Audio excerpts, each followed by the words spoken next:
stories for Tuesday, July 9th. I'm your host, Daniel Hill. Before we get into the news, I want to just talk briefly about the Threads 1-year anniversary meetup that was on Friday in Manhattan that I went to. I met a ton of great people, and also the Meta team was there giving out swag, and I got what I'll just say is a collection. I would like to send this very nice collection to one listener.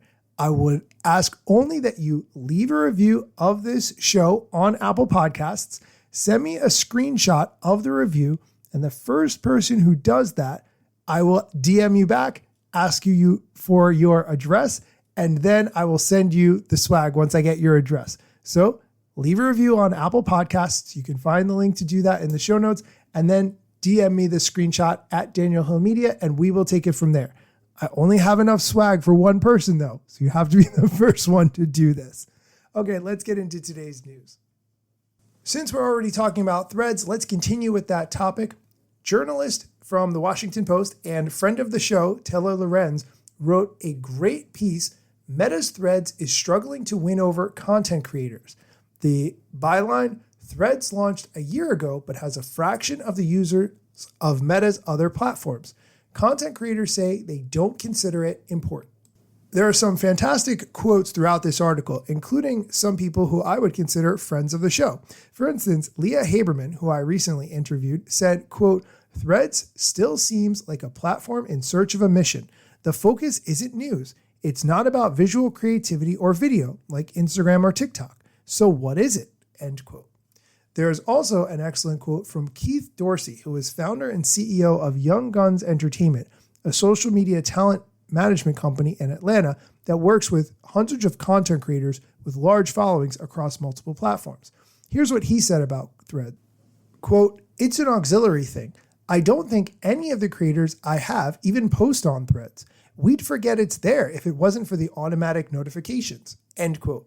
The article also includes a quote from Adam Mosseri, who, as you know, oversees Instagram and Threads, who recently told the Washington Post that he wants it to be a place for real-time discussions of events happening in the world, from sports to TV.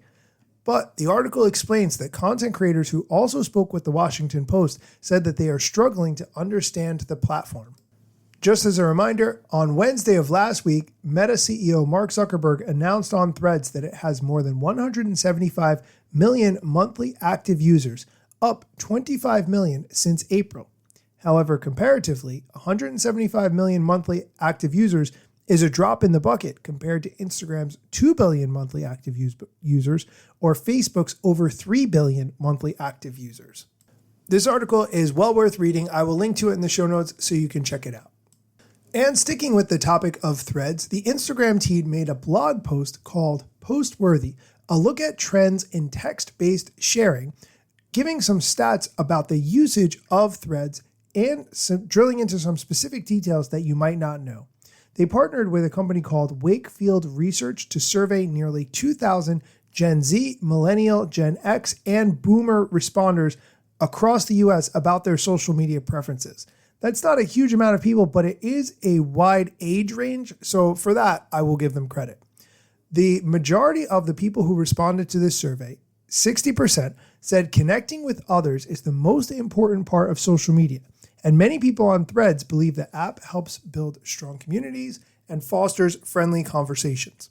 Topic tags, similar to what we would call hashtags, gives people the ability to tag a topic on a Threads post, and they say it enables better discovery and engagement for people with the posts that they care about. Since introducing this feature, more than 50 million tags have been created, and they give the list of the top 5 in the past 3 months. Those are photography threads, book threads, gym threads, art threads, and TTPD, which is the Taylor Swift Tortured Poets Department album. This article gives some stats that actually I think help to inform what content decisions you might make when it comes to your Threads strategy.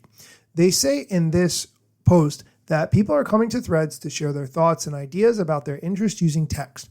More than half, 63% of all Threads posts are text only. Well, if you think about that, that means that nearly 40% of all Threads posts have images or video. I don't think that's necessarily a huge stat, but I would recommend experimenting with both. The blog post does give information about images where they say photos are one of the most used features on the app, with 1 in 4 Threads posts including at least one image. With the introduction of the in-app camera and the growing photography Threads community, photos have become a popular way to enhance text-first posts.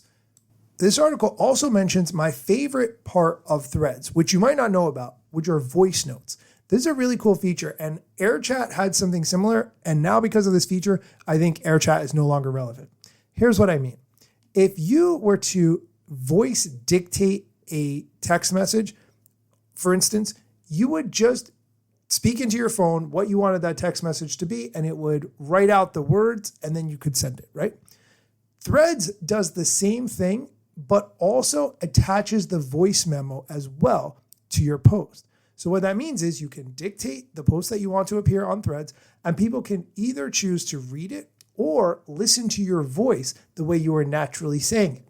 I love this concept because let me choose how I want to consume the content. If I'm in a noisy train car, I would probably want to read it. But if I had my earbuds in as I was walking to the train, I would want to listen to your voice as I consume that content. This blog post is full of great information. I will link to it. Be sure to check it out. You can find it in the show notes. Okay, we are going to take a quick break. When we come back, we're going to get into the YouTube Culture and Trends Report. So stick around. And we are back. YouTube released their Culture and Trends Report all about fandom. And this report is really interesting. The title, How Fans Have Shifted from Consumers to Creators and How They Brought Viewers Along with Them. This is a very long report. It's about 10 pages and it's full of text, but there are some points that are highlighted in here that I want to just bring out. 80% of fans online who are 14 to 44-year-old people who identify as fans use YouTube to consume content about the person or thing that they're a fan of at least weekly. So this gives you an idea of what kind of trends are going to be in this report. 85% of people online ages 14 to 44 describe themselves as a fan of someone or something.